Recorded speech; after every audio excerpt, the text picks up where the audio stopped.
श्री स्वामी समर्थ. जय जय स्वामी समर्थ. तुम्हा सर्वांचं पुन्हा एकदा अगदी मनापासून आपल्या या नवीन व्हिडिओमध्ये मी स्वागत करते. येत्या 15 डिसेंबरला आहे दत्त जयंती. दत्त जयंतीनिमित्त बरेच सेवेकरी हे गुरुचरित्राचं पारायण 7 दिवसांच्या सप्ताहाच्या काळामध्ये करत असतात. काही सेवेकरी घरी पारायण करतात, तर काही सेवेकरी हे केंद्रामध्ये मठामध्ये सामूहिक पारायण हे करत असतात. गुरुचरित्राचं पारायण करणं ही दत्तगुरूंची अतिशय प्रभावी आणि सर्वात आवडती अशी सेवा आहे आणि ही सेवा बरेच सेवेकरी करत असतात. त्याचप्रमाणे दत्त जयंतीनिमित्त 21 दिवसांची स्वामी समर्थ महाराजांची अत्यंत प्रभावी सेवासुद्धा आपल्याला करायची आहे.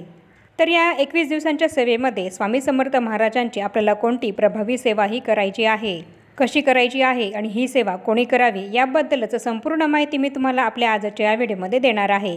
आणि ही सेवा करताना आपल्याला कोणते नियम हे पाळायचे आहे याबद्दलसुद्धा संपूर्ण माहिती मी तुम्हाला या व्हिडिओमध्ये देणार आहे. त्यामुळे हा व्हिडिओ तुम्ही शेवटपर्यंत नक्की बघा, म्हणजेच तुम्हाला सुद्धा ही स्वामी सेवा 21 दिवसांची प्रभावी सेवा करता येईल आणि या सेवेने स्वामी कृपा होऊन तुमचं नशीब आयुष्यच बदलून जाईल. ही सेवा मागच्या वर्षी ज्या सेवेकऱ्यांनी केली असेल तर त्यांना या सेवेची स्वामींची प्रचितीही आलीच असेल आणि तुम्ही सुद्धा जर ही सेवा यावर्षी केली तर तुम्हाला सुद्धा स्वामी सेवेची प्रचितीही नक्कीच येईल. स्वामी समर्थ महाराजांची अगदी निस्वार्थपणे सेवा केल्याने स्वामी समर्थ महाराजांची कृपा ही आपल्याला प्राप्त होतच असते. कुठल्याही संकटामधून स्वामी महाराज आपल्याला नेहमी तारत असतात. स्वामी महाराजांची सेवा केल्याने संकट येणार नाही असं तर होत नाही, पण त्या संकटांची जळ ही आपण स्वामी सेवा केल्याने नक्कीच कमी होत असते.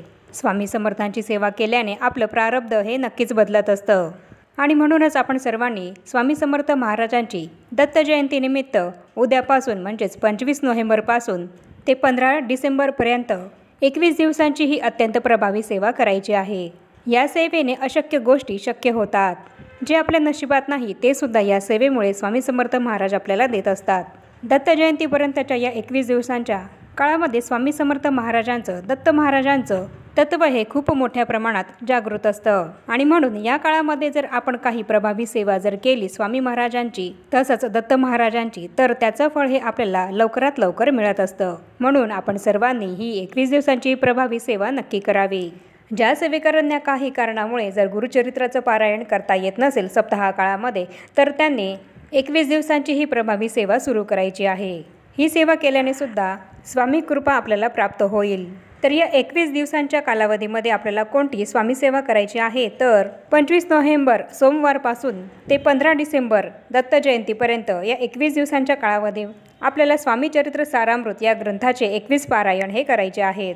स्वामी चरित्र सारामृत हा ग्रंथ तर आता सर्वांना माहीत असेलच, कारण आपल्यापैकी बऱ्याच सेवेकरांनी या ग्रंथाचे पारायणसुद्धा केलेले असतील. या ग्रंथामध्ये एकूण 1 ते 21 अध्याय आहेत आणि हे 1 ते 21 अध्यायांचं पठण एकाच बैठकीमध्ये करणं यालाच एक स्वामी चरित्र सारामृत या ग्रंथाचं एक पारायण पूर्ण करणं असं म्हणतात. स्वामी चरित्र सारामृत या ग्रंथातील एकूण 1 ते 21 अध्यायांचं पठण हे आपल्याला एकाच बैठकीमध्ये पूर्ण करायचं आहे.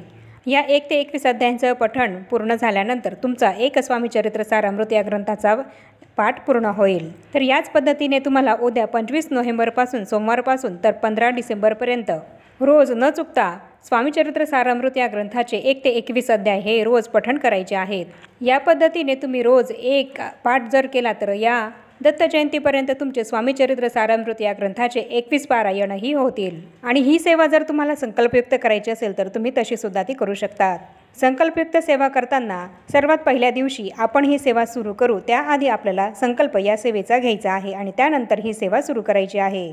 संकल्प फक्त आपल्याला पहिल्याच दिवशी घ्यायचा आहे. स्वामी चरित्र सारामृत या ग्रंथाचा एक पाठ पूर्ण करण्यासाठी साधारण 1.5 ते 2 तास लागत असतात. ज्या सेवेकरांना खाली बसून पारायण करणं शक्य होणार नाही तर त्यांनी खुर्चीवर बसून हे पारायण केलं तरीसुद्धा चालेल. जे सेवेकरी संकल्पयुक्त हे पारायण करणार असतील तर त्यांनी ते एका बैठकीतच करायचं आहे. पण ज्यांना एकाच बैठकीमध्ये संपूर्ण स्वामी चरित्र सारामृत या ग्रंथाचा एक पाठ पूर्ण करणं शक्य होत नाही तर मग त्यांनी 2 बैठकीमध्ये हे पारायण पूर्ण केलं तरीसुद्धा चालेल. पण शक्यतोवर संकल्पयुक्त ही सेवा करताना ती एकाच बैठकीमध्ये पूर्ण करण्याचा प्रयत्न करा. आणि ही सेवा तुम्ही सकाळी किंवा संध्याकाळी दिवसभरामध्ये कोणत्याही वेळेमध्ये करू शकतात.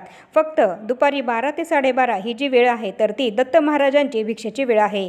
तर ही 12 ते 12:30ची दुपारची वेळ आपल्याला सोडून द्यायची आहे आणि त्यानंतर दिवसभरामध्ये तुम्ही केव्हाही हे पारायण करू शकतात. खरं तर सकाळची वेळ ही अत्यंत प्रसन्न आणि शांततेची वेळ असते आणि या काळामध्ये आपल्या मनामध्ये कुठलेही विचार नसतात आपलं मनसुद्धा शांत असतं. तर तुम्ही सकाळच्या काळामध्ये पहाटेच्या वेळेमध्ये जर या स्वामीचरित्र सारामृताचं एक पारायण केलं तर अतिशय उत्तम राहील. पण जर तुम्हाला शक्य नसेल तर तुम्ही दिवसभरामध्ये केव्हाही या ग्रंथाचं पारायण करू शकतात. फक्त दुपारची 12 ते 12:30 ही वेळ सोडून द्यायची आहे. आणि जर तुम्हाला या 21 दिवसांच्या काळामध्ये 21 पारायण करणं शक्य नसेल तर तुम्ही 7 पारायणंसुद्धा करू शकतात. तर स्वामीचरित्र सारामृताची ही 7 पारायणं तुम्ही कशी करू शकतात तर रोज तुम्हाला या स्वामीचरित्र सारामृतातील 1 ते 7 हे अध्याय पठण करायचे आहेत. म्हणजेच पहिल्या दिवशी तुम्हाला स्वामीचरित्र सारामृत या ग्रंथातील पहिले 1 ते 7 अध्याय पठण करायचे आहेत आणि दुसऱ्या दिवशी 8व्या अध्यायापासून सुरुवात करून तर 14व्या अध्यायापर्यंत तुम्हाला पठण करायचं आहे आणि तिसऱ्या दिवशी 15व्या अध्यायापासून तर संपूर्ण 21व्या अध्यायापर्यंत तुम्हाला या स्वामीचरित्र सारामृत या ग्रंथाचं पठण करायचं आहे. तर या पद्धतीने तुम्ही जर या ग्रंथाचं रोज 7-7 अध्यायांचं पठण केलं तर 3 दिवसामध्ये तुमचं स्वामीचरित्र सारामृत या ग्रंथाचं एक पारायण हे पूर्ण होईल. आणि दत्त जयंतीपर्यंत 15 डिसेंबरपर्यंत या पद्धतीने पारायण केल्याने तुमचे 7 पारायण स्वामीचरित्र सारामृत या ग्रंथाचे पूर्ण होतील. तर या पद्धतीने सुद्धा तुम्ही स्वामी समर्थ महाराजांची 21 दिवसांची प्रभावी सेवा ही रुजू करू शकतात. आणि तसंच या 21 दिवसांच्या प्रभावी सेवेमध्ये आपल्याला पुढची महत्त्वाची सेवा करायची आहे ती म्हणजेच तारक मंत्राचं 11 वेळा रोज पठण करायचं आहे. आणि या तारक मंत्राचं पठण करताना 11 वेळा रोज पठण करताना एका ग्लासामध्ये पाणी घेऊन त्यावर हात ठेवून हे तारक मंत्र आपल्याला 11 वेळा पठण करायचं आहे आणि त्याचं तीर्थ म्हणून आपण आपल्या सर्व घरातील व्यक्तींनी प्यायचं आहे. तर याप्रमाणे ही तारक मंत्राची सेवासुद्धा आपल्याला या 21 दिवसांच्या प्रभावी सेवेमध्ये करायची आहे. रोज 21 दिवस तारक मंत्र हा आपल्याला 11 वेळा पठण करायचा आहे. आणि तसंच पुढची महत्त्वाची प्रभावी सेवा आहे ती म्हणजेच श्री स्वामी समर्थ या मंत्राच्या रोज 11 माळी जप आपल्याला करायचा आहे. तर या 3ही सेवा आपल्याला स्वामी समर्थ महाराजांच्या या 21 दिवसांच्या सेवेमध्ये करायच्या आहेत. यापैकी तुम्हाला जी सेवा करता येत असेल तर ती तुम्ही नक्की करा. स्वामीचरित्र सारामृत या ग्रंथाचं पारायण ज्यांना करणं शक्य असेल तर त्यांनी ते नक्की करा आणि त्या सेवेसोबत या दोन्ही सेवा म्हणजेच तारक मंत्राचा जप आणि श्री स्वामी समर्थ या मंत्राचा 11 माळी जप या सेवासुद्धा करा. पण जर तुम्हाला स्वामीचरित्र सारामृत या ग्रंथाचं पठण करता येत नसेल तर मग तुम्ही 11 माळी जप आणि तारक मंत्राचं 11 वेळा पठण ही सेवा जरी केली तरी सुद्धा चालेल. आपल्या घराबद्दल ज्या काही जबाबदाऱ्या आपल्या आहेत तर त्या सर्व पार पाडून आपल्याला स्वामींची सेवा ही करायची आहे. त्यामुळे या सर्व जबाबदाऱ्या पार पाडताना तुम्हाला जी स्वामींची सेवा करता येईल तर ती तुम्ही सेवा नक्की करा. तर या 3 सेवा आपल्याला या 21 दिवसांच्या सेवेमध्ये करायच्या आहेत. आणि ही सेवा करताना आपल्याला कोणत्या नियमांचं पालन करायचं आहे तर 21 दिवसांच्या या सेवेमध्ये आपल्याला मांसाहार हा कडकडीत बंद ठेवायचा आहे. 21 दिवसांच्या या सेवेमध्ये चुकूनही मांसाहार हा तुम्ही करू नका. 21 दिवसांची ही सेवा करताना ब्रह्मचर्याचं पालन करण्याची काहीच गरज नाही. मग तुम्ही स्वामीचरित्र सारामृत या ग्रंथाचं संकल्पयुक्त जरी पारायण करत असाल तरीसुद्धा तुम्हाला ही सेवा करताना ब्रह्मचर्याचं पालन करण्याची काहीच गरज नाही. आणि तसंच परान्न हे सुद्धा आपल्याला वर्ज्य करायचं आहे. आणि गुरुचरित्राचं पारायण करताना कांदा लसूण ज्याप्रमाणे आपण वर्ज्य करतो तर त्याप्रमाणे स्वामीचरित्र सारामृत या ग्रंथाचं पारायण करताना हा नियम सुद्धा आपल्याला पाळण्याची काहीच गरज नाही. ही सेवा करताना तुम्ही कांदा लसूण खाल्ला तरीसुद्धा चालेल.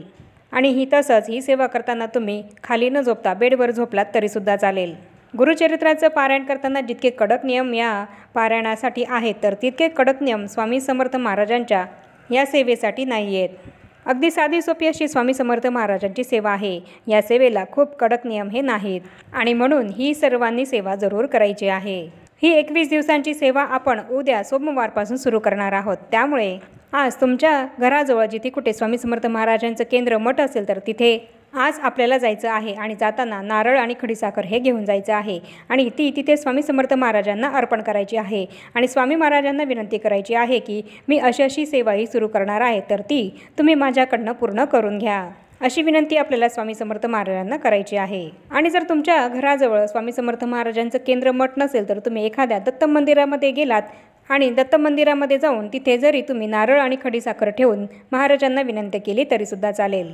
या पद्धतीने तुम्ही स्वामी महाराजांना विनंती केल्यानंतर स्वामी समर्थ महाराज तुमच्याकडनं ही 21 दिवसांची सेवा नक्की पूर्ण करून घेतील. स्वामी महाराजांची सेवा करणारे आपण फक्त निमित्त मात्र असतो. स्वामी महाराजांना ज्या सेवेकऱ्यांकडनं सेवा ही करून घ्यायची असते तर त्या सेवेकऱ्यांकडनं स्वामी महाराज सेवा ही नक्की पूर्ण करून घेत असतात. कारण शेवटी करता आणि करविता स्वामी महाराजच आहेत. स्वामी महाराजच आपल्या भक्तांकडनं सेवा ही करून घेत असतात. आणि अशी विनंती तुम्ही जर स्वामी महाराजांना कराल तर स्वामी महाराज तुमच्याकडनं ही सेवा नक्की पूर्ण करूनच घेतील. तुमची एखादी इच्छा पूर्ण होण्यासाठी तुम्ही ही सेवा संकल्पयुक्त सुद्धा केली तरीसुद्धा चालेल. पण कधीतरी स्वामी समर्थ महाराजांची सेवा ही निस्वार्थपणे करून बघा.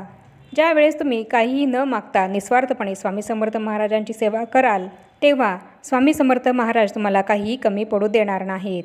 पूर्ण श्रद्धेने, भक्तिभावाने, विश्वासाने, अगदी मनोभावे स्वामींची सेवा करा आणि मग बघा, स्वामी समर्थ महाराजांकडे मागायला तुम्हाला काहीच उरणार नाही. तुम्ही काही मागण्याआधीच स्वामी महाराजांनी तुमची इच्छाही पूर्ण केलेली असेल.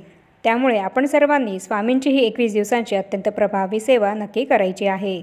ही सेवा केल्याने स्वामी महाराज तुमच्या पाठीशी सदैव उभे राहतील.